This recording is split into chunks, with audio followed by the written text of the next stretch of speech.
right, as promised, I'm going to be camping down in the creek today. In fact, I'm going to be stealth camping.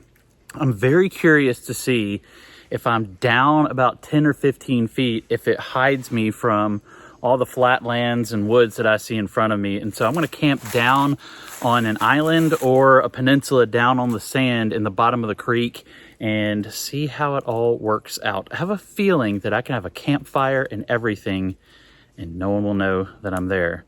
Probably the greatest way to become a survivalist or to be prepared is practice. Like, get out in the woods, get out in a field, go in your backyard, do something just to camp, just to see what it's like to sleep on an uneven surface or to sleep with roots in your back and to have it maybe a little bit warmer than you're used to or a lot colder than you're used to at night. And there is no greater teacher than experience. So I'm going to get down here in this creek and hopefully I'm not going to be in like quicksand and hopefully it'll work out. If not, then this whole video is ruined. Let's see what happens.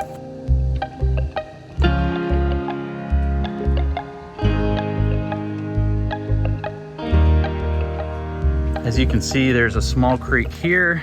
It runs into the larger one here.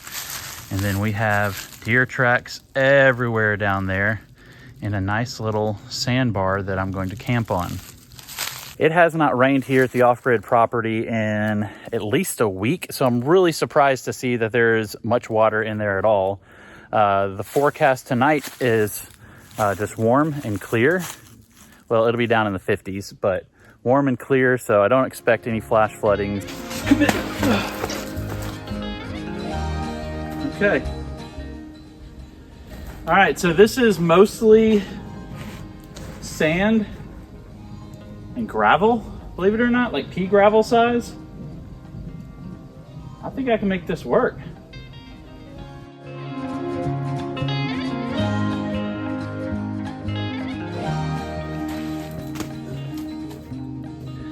Okay, so this spot is actually, I think, really good. It is filled with sand and gravel, so I don't think you can get a better surface than that. I've smoothed it out, and I think it'll fit my tent just fine. I thought it would be a few degrees cooler down here by the water. That's not the case. It feels about the same. I am about 8 feet down, because when I stand up, I still can't see over the edge of the embankment.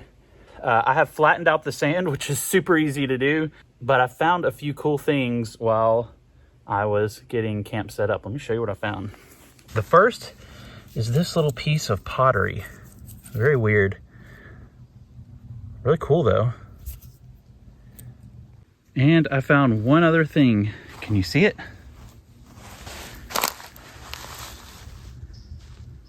Found an old glass bottle. Let's see if it's intact. I think it is. Interesting. Vaseline. Let's clean it up and see what it looks like. Wow. It's cleaned up really well. Vaseline Chesbro, New York. How old do you think this is? Cool find. Serious when I say I just wonder what kind of treasures lie in this creek. Who knows? I may go for a little dip here in a second. See how the water feels.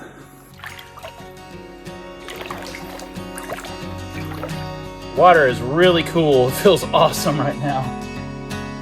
So my leg right now is on the surface of the bottom of the creek. And whenever I stand, it sinks down. Awesome. Doesn't get any better.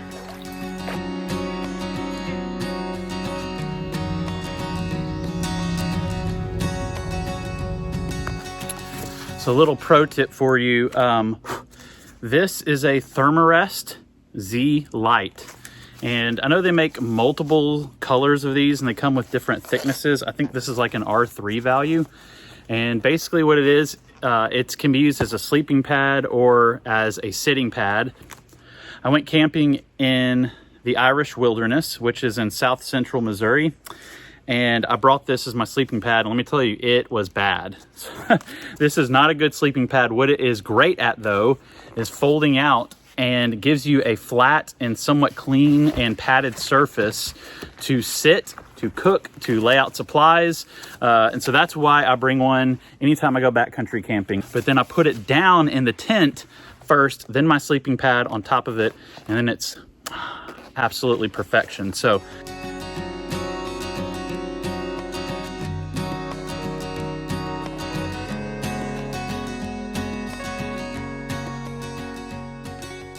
all right, the tent is set up. I have not put the rain shield on yet because I think it's too hot right now, and I may not even need it tonight for heat. So I did not bring a sleeping bag. I'm trying to stealth camp and carry as little as possible, but I do have an emergency blanket, and I have only used an emergency blanket to build a shelter. I've never actually used it to sleep in, so that'll be interesting. I'm actually going to use it around my body tonight, but it's only going to get down in the 50s, so I don't think it's going to be super cold. Very peaceful down here. I love this beech tree behind me and the roots, so I thought it'd make a cool shot. All right, if you know much about Justin, you know that I like to gather my firewood way before sunset. I've got about 2 hours or so till the sun sets, and I'm making use of that by gathering good firewood of varying sizes so that when it is dark out, I'm not stumbling around trying to find it. The good thing about being down here is that there's firewood everywhere. You don't even have to walk far to find it. You don't have to overcomplicate your campfires. You can see here I have a simple box made with smaller sticks in the middle. I'll put my cotton ball in the middle and use my flint, and that should strike up and light in no time. I also got other sticks, different sizes here, ready to build it up higher. Now it is approximately 80 degrees right now, and if you can see, I am sweating. So why in the world am I building a campfire? Two main reasons. One, I'm gonna build a small fire, and the smoke will keep the bugs away and keep the mosquitoes away. Number two, I wanna film up the embankment on either side and see if I can see the fire just to test it out and see if it really is stealth camping being down here by the creek. And then the final reason is because I want to. I love fires. I love playing with fire. It's a morale booster. It's something fun, and I enjoy it. And I have stitches on my hand. You can see right there from when I was 10 years old, playing with fire and building a bomb. So fun fact about Justin, I was a little pyro maniac back in the day. But yeah, I'm gonna have everything going here. I'm gonna try and find my cotton ball, and then I should be ready for a fire here in about the next hour or so.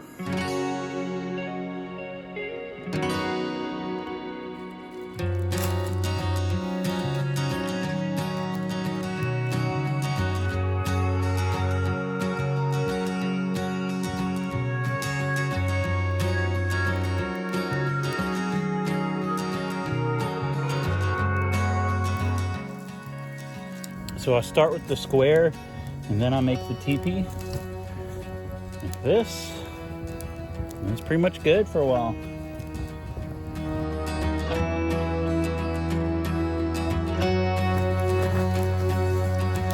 I will say, being on sand is pretty awesome.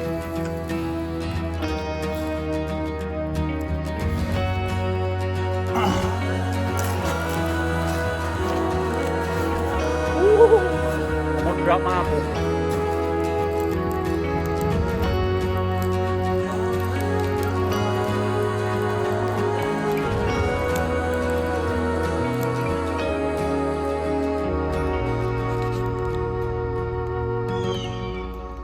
All right, so this is my sleeping setup. I have the pad on the bottom, then my inflatable pad on top, old trusty Field & Stream pillow.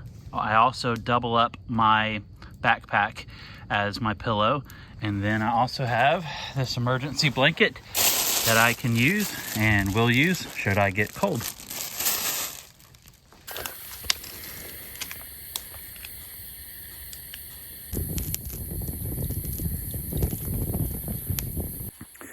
Okay, I've got my headlamp hanging in a tree right here, and we're gonna take a look and see how stealthy the campfire looks down in the creek.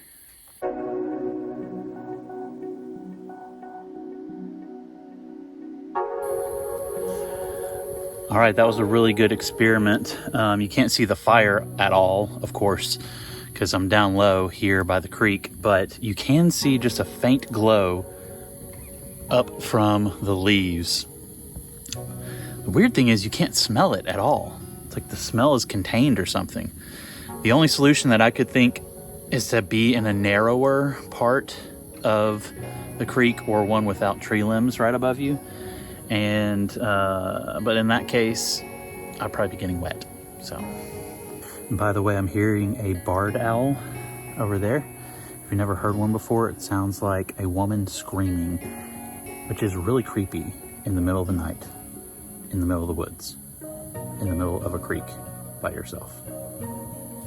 All right, I think I'm gonna call it a night. Got a little campfire going behind me.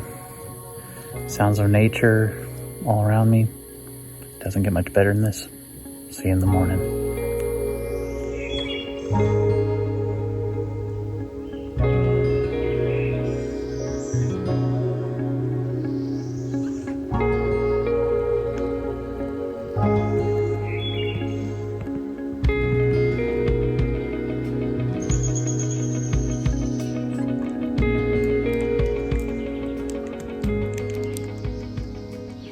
Good morning from camping in the creek. I will say the emergency blanket, it works, but you need to keep it real tight around you, otherwise air gets under it and not as much. But I will say sleeping on sand, man, it's beautiful. Super soft, easy to level, takes no time. And there's a woodpecker apparently close by. I didn't get washed away last night, so that's good. Oh, all right, let's get going.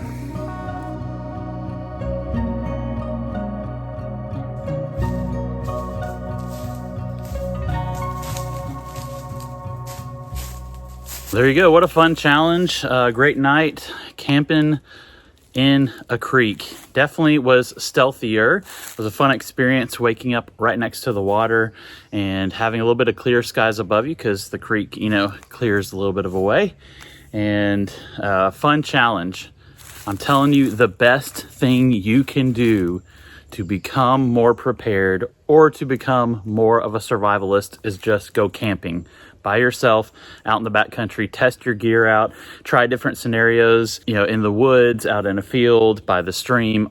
Just test it all out, and it will give you the experience you need to tweak your gear and literally just to get used to how hard it can be sometimes.